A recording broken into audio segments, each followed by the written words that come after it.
अस्सलाम वालेकुम। SS life में खुश आमदीद। उम्मीद है आप सब लोग ठीक ठाक होंगे और मौसम है गर्मी का तो कपड़े भी सी रहे होंगे। तो चलें आज मैं आपको एक नए डिज़ाइन से लूप्स वाले बटन लगाना सिखाती हूँ। तो ये देखिए सफ़ेद पाइपिंग है जो मैं इस्तेमाल करूँगी। आम जैसे गोल गला काटते हैं उस तरह से मैंने गला काट लिया है, साथ वो जो लंबी बटन टेक होती है उसके लिए भी चिपी लगा के काट ली है। तो उसी नाप से मैं ये देखिए सफ़ेद पाइपिंग डबल ले रही हूँ जो आम डोरी वाली पाइपिंग है। बस ये करना है कि हमने सिलाई नहीं उधेड़नी, लेकिन उसमें से डोरी खींच के निकाल देनी है। तो हम इसी पाइपिंग से गले में ये जो है पाइपिंग है वो करेंगे, सीधी पाइपिंग से ही। तो देखिए मैं गोल गले में इसको कैसे लगाऊंगी। उससे पहले ये देखिए हमने लूप्स तैयार करके रखी हुई हैं, 2-2 इंच हमने काट ली थी। तो अब हम उनको आधे आधे इंच के फासले से लगा लेंगे। गले की लंबाई आपकी अपनी मर्ज़ी है, आप 10 लूप्स वाला बनाएं, 12 वाला, 15 लूप्स वाला बना लें। यानी आप 10 इंच लंबा करें, 12 इंच लंबा करें, जितनी लंबी आप ये पट्टी जो है मर्ज़ी से बना सकते हैं। बस ये देखिए आपने लूप्स इस तरह रखनी है, उनके दरमियान में आपने इतना फासला रखना है कि बटन लगने के बाद वो एक दूसरे के ऊपर ना चढ़े। तो आमतौर पे मैं आधे इंच का फासला छोड़ती हूँ। ये देखिए एक लूप से दूसरी लूप के दरमियान आधे इंच का फासला मैं छोड़ती जाऊँगी। और लूप रखते हुए एक एहतियात आपने ये करनी है कि जो डोरियों में सिलाई नज़र आ रही है ना, जोड़ जो नज़र आ रहा है, वो जोड़ आपने ऊपर की तरफ रखना है। यानी जब आप डोरी लगाएं, ये लूप बनाएं और डोरी उसके ऊपर रख के सिलाई करें तो उस वक्त सिलाई ऊपर नज़र आनी चाहिए। वो इसलिए कि जब हम बटन बंद करेंगे तो ये लूप्स मुड़ के दूसरी तरफ चली जाएंगी और सिलाई जो है वो नीचे चली जाएगी। अगर आपने इसमें एहतियात ना की तो फिर हो सकता है कि आपकी सिलाइयाँ सीधी तरफ नज़र आनी शुरू हो जाएं। तो बस आपने ये एहतियात करनी है कि जब आप ये लूप्स लगाएं तो लूप्स में जो सिलाइयाँ हैं वो आपकी ऊपर आनी चाहिए। ये देखिए ये हम इसको एंड तक लगा लेंगे। और अब ये देखिए मैं इनको ट्रिम कर रही हूँ। जितनी भी फालतू डोरियाँ हैं जो मेरी कमीज़ से बाहर निकली हैं वो मैंने काट दी हैं। अब पाइपिंग मैं गले के नीचे इस तरह रख रही हूँ कि आधी पाइपिंग बाहर है और आधी पाइपिंग नीचे है। जो सिलाई वाला हिस्सा है वो मैंने नीचे रखा हुआ है और बगैर सिलाई वाला हिस्सा बाहर की तरफ निकाला हुआ है। ये देखिए इस तरह से गोल गले और नीचे जो सीधा हिस्सा है वहाँ तक हम इसको लगा देंगे। ये देखिए यहाँ से नोक आपने बहुत एहतियात से बनानी है। पाइपिंग यहाँ पे भी आपकी बिल्कुल सीधी रहनी चाहिए, बिल्कुल सीधी सिलाई आपने करनी है, गोल नहीं बनानी यहाँ से। ये देखिए और जब आप ऊपर इस तरह पहुँचे, गले की नोक तक पहुँचे, तो वहाँ पे आपने रुकना है, रुक के आपने पाइपिंग को टर्न देना है। ये देखिए इस तरह से। और ये गोल गले पे भी आपने बिल्कुल किनारे पे सिलाई करनी है। बस इसकी खूबसूरती का राज यही है कि आपने सिलाई बिल्कुल किनारे पे करनी है। जितनी बारीक आप पाइपिंग लगाएंगे वो उतनी ही अच्छी लगेगी। अच्छा अब जब मैं इसको मोड़ती हूँ तो नीचे वाला कपड़ा नज़र आ रहा है। तो इसका इलाज ये है कि आप जो नीचे वाला कपड़ा है ना, जो पाइपिंग बगैर सिलाई वाली साइड है, वो हम थोड़ी सी काट देंगे, उसको ट्रिम कर देंगे, ताकि जब हम सिलाई वाला कपड़ा मोड़ें, ये देखिए ये पाइपिंग की वो साइड है जिधर सिलाई है, तो इसको मोड़ के हम सिलाई लगाएंगे। तो उस वक्त वो नीचे वाला कपड़ा नज़र नहीं आना चाहिए, सिर्फ सिलाई वाला कपड़ा जो है वो नज़र आएगा। ये देखिए वो एक तरह से वो दूसरा किनारा भी सिक्योर हो गया क्योंकि उस पर पहले से सिलाई लगी हुई है। ये देखिए इस तरह से बिल्कुल बारीक पाइपिंग बन जाएगी, बहुत सफाई से बनेगी। बस आप इसको मोड़ते जाएं और सिलाई करते जाएं।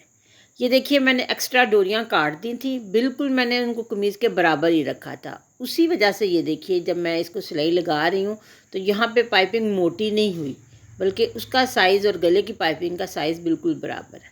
अब ये देखिए ये जो सेंटर वाला हिस्सा है, यहाँ से बिल्कुल सीधा हमने गुजर के जाना है। यहाँ पे आपने रुक के झटका नहीं लगाना, ना इसको गोल करना है, बिल्कुल सीधी पाइपिंग करनी है। अलबत्ता बाद में यहाँ पे आपने जो अंदर फालतू कपड़ा है उसको कट ज़रूर लगा देना है ताकि ये आसानी से टर्न हो सके, वरना ये टर्न नहीं होगा। इसी तरह से जब हम गोल गले पे पहुँचे हैं तो यहाँ से भी मैं अंदर से फालतू कपड़ा काट रही हूँ।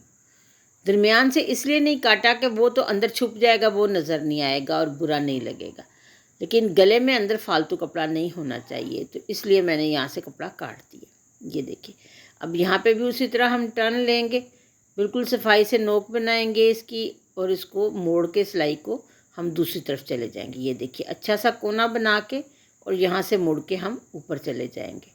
बस आपकी पाइपिंग का सारा साइज़ एक जैसा रहना चाहिए, बिल्कुल एक जैसी गोल लाइन बननी चाहिए। जो बुकरम हमने सबसे पहले गले पे लगाई थी उसी की वजह से ये सिलाई मुमकिन हो जाती है कि हम बिल्कुल इसको किनारे पे सिलाई करें, और फिर बाद में जब ये पाइपिंग हम मोड़ के सिलाई करते हैं तो वो भी उतनी ही नफासत से लगती है। अब 2 इंच चौड़ी हम एक डबल पट्टी तैयार करेंगे। ये देखिए इस तरह से कपड़े को दोहरा करके मैंने सी लिया। अब मैं इसको सीधा कर लूँगी। ये जितनी गले की हमारी बटन टेक है उतना, बल्कि उससे थोड़ा सा लंबा रखा है मैंने। ये देखिए अब बिल्कुल सेंटर में निशान लगा लिया है। गले के नीचे रखेंगे और एक किनारे से हम सिलाई करनी शुरू करेंगे। ये देखिए जहाँ लूप्स लगाई हैं पहले वो साइड में सी रही हूँ, बिल्कुल सेंटर में रखा है इसको। ये देखिए यहाँ पे हमने नीचे कपड़े को, जो मगज़ी थी, सफ़ेद मगज़ी थी, उसको हमने कट लगा लिया था, इसीलिए ये मुड़ गई है। ये देखिए इस तरह से। अगर आप कट नहीं लगाएंगे तो ये मुड़ेगी नहीं, तो आपने अंदर इसको कट ज़रूर लगाना है। अब देखिए यहाँ से मुड़ के हम फिर ऊपर चले जाएंगे और जब गला ख़त्म होगा तो वहाँ पे हम धागा पक्का कर देंगे। ये देखिए इस तरह से। तो ये हमारा गला जो है वो उस कपड़े के ऊपर सिक्योर हो गया जो हमने नीचे रख के लगाया। ये देखिए ये तकरीबन 2 इंच चौड़ा कपड़ा था, यानी 1 इंच दाएं तरफ और 1 इंच बाएं तरफ है। अब धागा चेंज करेंगे, नीला धागा डालेंगे। अब हमने गले के बाहर बाहर सिलाई लगानी है। इस सिलाई का मकसद ये होता है कि जो हमने नीचे बुकरम लगाई हुई है वो कमीज़ के साथ चिपकी रहे और धोने से उखड़े नहीं, और दूसरा जो गले के नीचे हमने कपड़ा लगाया है वो कमीज़ के साथ सिक्योर हो जाए, ताकि जब हम कमीज़ पहने तो खिंच लगने से ये जो गले की मगज़ी है सफ़ेद वाली, ये निकल ना जाए। अगर ये सिलाई आप नहीं लगाएंगे, सिर्फ सेंटर की सिलाई लगाएंगे, तो आप यकीन करें 2 दफ़ा पहनने से ही आपकी कमीज़ जो है वो यहाँ से फट जाती है, मगज़ी निकल जाती है उसकी। इसलिए इस कपड़े को कमीज़ के साथ सिक्योर करना बहुत ज़रूरी होता है। अब हमने यहाँ पे सफ़ेद बटन लगाने हैं। ये देखिए बटन लगाने के बाद हमारे लूप्स मुड़ के दूसरी तरफ चले जाएंगे। तो लूप्स के बिल्कुल सामने हम ये निशान लगा रहे हैं बटनों के लिए। ये देखिए इस तरह से। ये मैंने सफ़ेद पर्ल वाले मोती ले लिए हैं। धागा मैंने चौड़ा इस्तेमाल किया, यानी 2 धागे डाले थे, उनको मोड़ के गिरा लगाई तो धागे 4 हो गए। तो इससे बटन मज़बूत लगता है।